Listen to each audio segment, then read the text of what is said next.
Urea, electrolytes, and creatinine constitute the basic metabolic panel. Creatinine is the primary marker for glomerular filtration rate assessment. Urea reflects both renal function and protein catabolism. Sodium, potassium, chloride, and bicarbonate assess fluid and acid-base status. Interpretation requires understanding of physiology and clinical context. Pattern recognition differentiates between renal and extrarenal disorders. Normal reference ranges provide essential baselines. Sodium ranges from 135 to 145 millimoles per liter, maintaining extracellular fluid volume. Potassium ranges from 3.5 to 5.0 millimoles per liter, critical for cardiac and muscle function. Chloride ranges from 98 to 106 millimoles per liter, maintaining electroneutrality with sodium. Bicarbonate ranges from 22 to 28 millimoles per liter as the primary metabolic buffer system. Urea ranges from 2.5 to 7.8 millimoles per liter, or 7 to 22 milligrams per deciliter, as a nitrogenous waste product. Creatinine ranges from 64 to 104 micromoles per liter, or 0.7 to 1.2 milligrams per deciliter, as a muscle metabolism byproduct. Creatinine physiology has important clinical significance. Creatinine is produced from creatine in skeletal muscle at a relatively constant rate. It is freely filtered by glomeruli without reabsorption and with minimal secretion.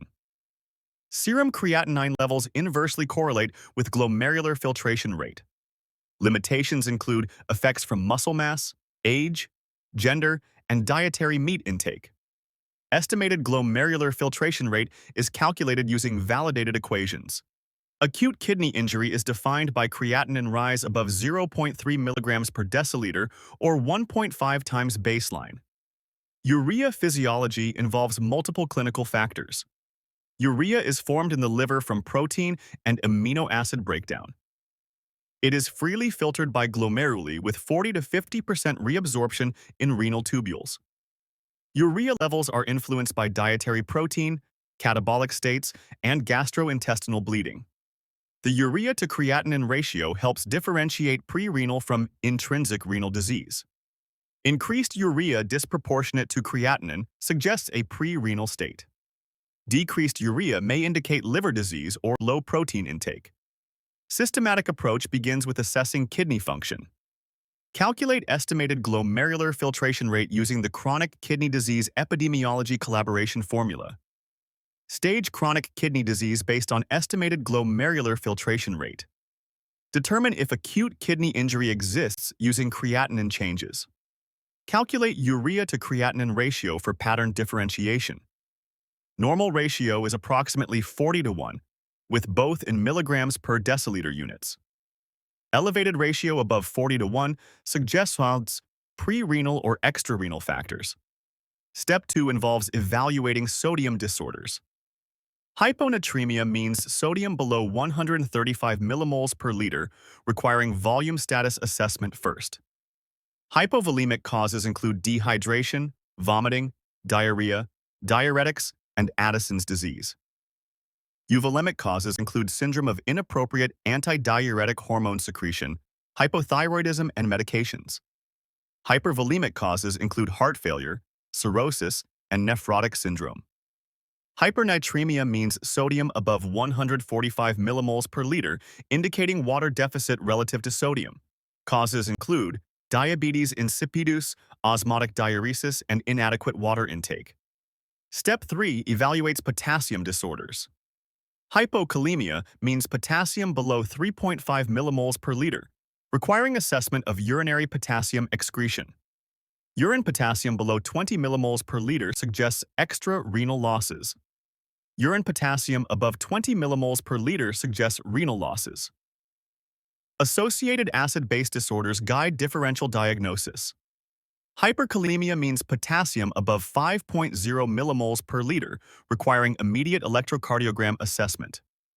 Determine mechanism: increased intake, decreased excretion, or transcellular shift. Step 4. Analyzes acid-base status. Calculate anion gap as sodium minus chloride plus bicarbonate. Normal anion gap is 8 to 12 millimoles per liter. Increased anion gap metabolic acidosis occurs with lactate, ketones, toxins, or uremia. Normal anion gap metabolic acidosis occurs with diarrhea or renal tubular acidosis. Metabolic alkalosis occurs with vomiting, diuretics, or mineralocorticoid excess. Respiratory compensation occurs within expected physiological ranges. Example 1 shows pre-renal azotemia pattern. Laboratory shows elevated urea disproportionate to creatinine with ratio above 40:1. Sodium is often elevated from dehydration or may be normal. Potassium is variable depending on the specific cause. Urine sodium is below 20 millimoles per liter with fractional excretion of sodium below 1%. Clinical scenario involves a 70-year-old with vomiting, diarrhea, and poor oral intake. Management involves fluid resuscitation and treating the underlying cause. Example 2 demonstrates acute tubular necrosis pattern. Laboratory shows urea and creatinine rising proportionally with ratio around 40:1. Urine sodium is above 40 millimoles per liter with fractional excretion of sodium above 2%. Urine microscopy shows muddy brown granular casts and epithelial cells. Clinical scenario involves sepsis, hypotension, or nephrotoxin exposure. Time course shows creatinine peaking in 5 to 7 days with recovery over weeks. Management involves supportive care and avoiding further nephrotoxins. Example 3 illustrates syndrome of inappropriate antidiuretic hormone secretion. Laboratory shows sodium between 125 and 130 millimoles per liter with low serum osmolality.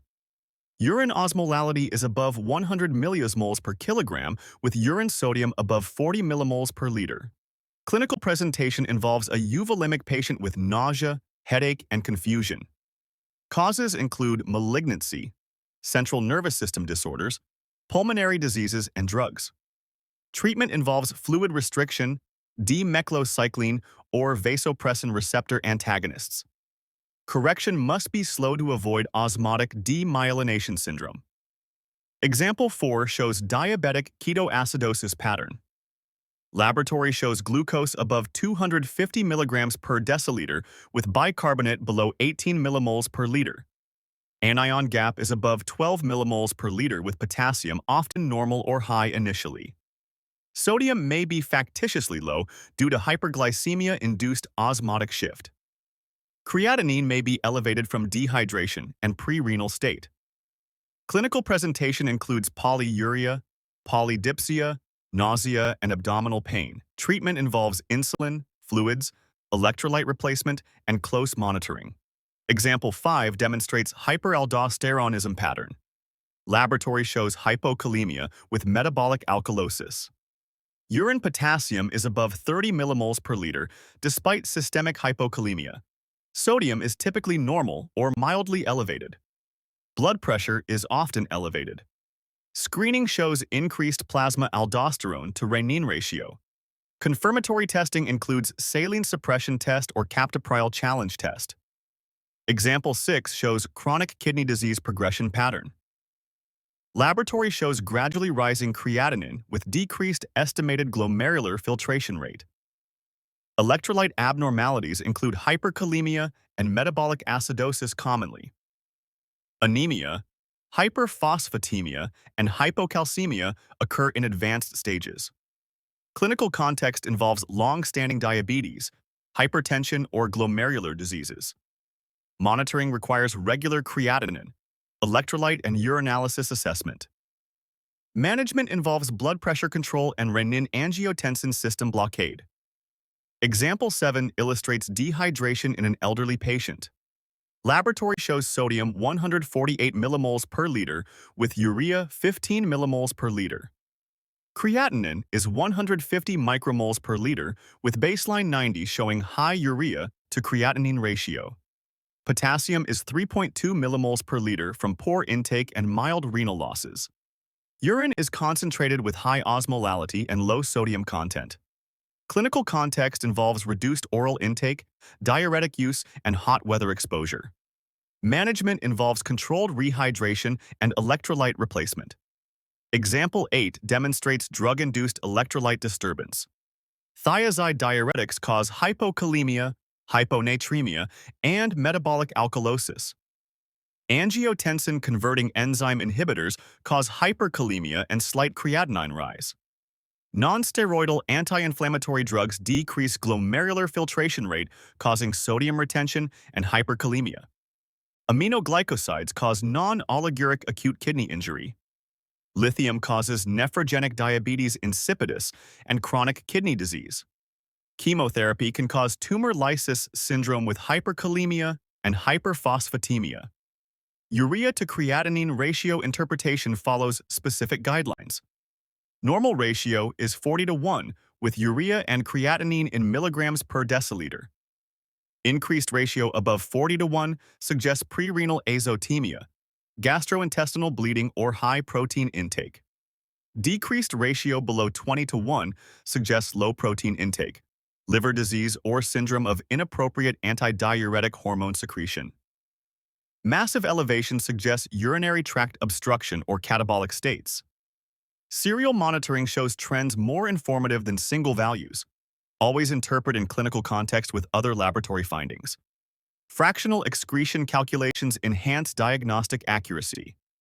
Fractional excretion of sodium equals urine sodium times plasma creatinine divided by plasma sodium times urine creatinine times 100. Results below 1% suggest pre-renal state, while above 2% suggest acute tubular necrosis. Fractional excretion of urea has similar utility and is less affected by diuretics. Fractional excretion of potassium helps differentiate renal potassium losses. These calculations require simultaneous blood and urine samples. They significantly enhance diagnostic accuracy in acute kidney injury evaluation. Electrolyte correction formulas guide treatment. Water deficit for hypernatremia equals 0.6 times weight in kilograms times current sodium divided by 140-1. Sodium deficit for hyponatremia equals 0.6 times weight times desired sodium minus current sodium.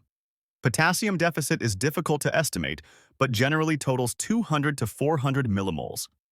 Correction rates should not exceed 10 millimoles per liter per 24 hours for hyponatremia or 12 for hypernatremia.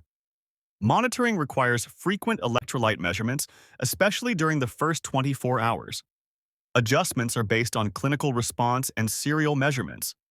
Further investigation is warranted in specific situations. Unexplained persistent electrolyte abnormalities require investigation. Acute kidney injury without clear cause needs evaluation. Rapidly rising creatinine or electrolytes demands urgent assessment. Severe abnormalities requiring hospitalization need comprehensive workup. Multiple simultaneous electrolyte disturbances indicate systemic disorder. Failure to correct with appropriate therapy suggests incorrect diagnosis or additional factors. Common pitfalls must be avoided in interpretation. Ignoring clinical context and medication history leads to errors. Not comparing with previous results misses important trends. Overlooking pseudohyponatremia from hyperglycemia or hyperlipidemia causes misdiagnosis. Missing pseudohyperkalemia from hemolysis or thrombocytosis leads to unnecessary treatment. Forgetting age-adjusted normal ranges for creatinine causes misinterpretation. Not considering non-renal causes of urea elevation results in incomplete assessment. Monitoring and follow-up strategies depend on clinical situation. Frequency is based on abnormality, severity, and clinical stability. Acute conditions require daily or more frequent monitoring. Chronic stable conditions need every 3 to 6 month assessment. Medication changes require checking within 1 to 2 weeks of initiation or dose change. Documenting trends is more valuable than isolated values. Adjust frequency based on clinical progression and treatment response. Integration with other laboratory findings provides comprehensive assessment. Complete blood count shows anemia of chronic disease or infection markers.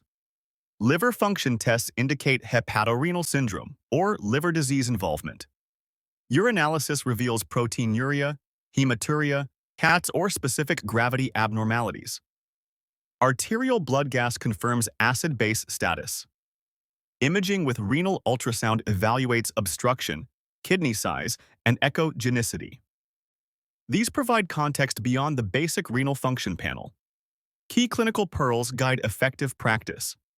Creatinine is a late marker of acute kidney injury, often rising after significant damage. Urea rises before creatinine in pre-renal states due to enhanced reabsorption. Electrolyte disorders often have mixed etiologies requiring comprehensive evaluation. Medication review is essential when encountering unexplained abnormalities. Volume status assessment fundamentally guides hyponatremia management approach. Trend analysis over time is more valuable than single measurement interpretation. Systematic clinical approach ensures thorough evaluation. Step 1 assesses kidney function using creatinine and estimated glomerular filtration rate. Step 2 calculates urea to creatinine ratio for pattern recognition. Step 3 evaluates sodium disorders with volume status assessment. Step 4 analyzes potassium abnormalities with acid-base context. Step 5 calculates anion gap for metabolic disturbance identification.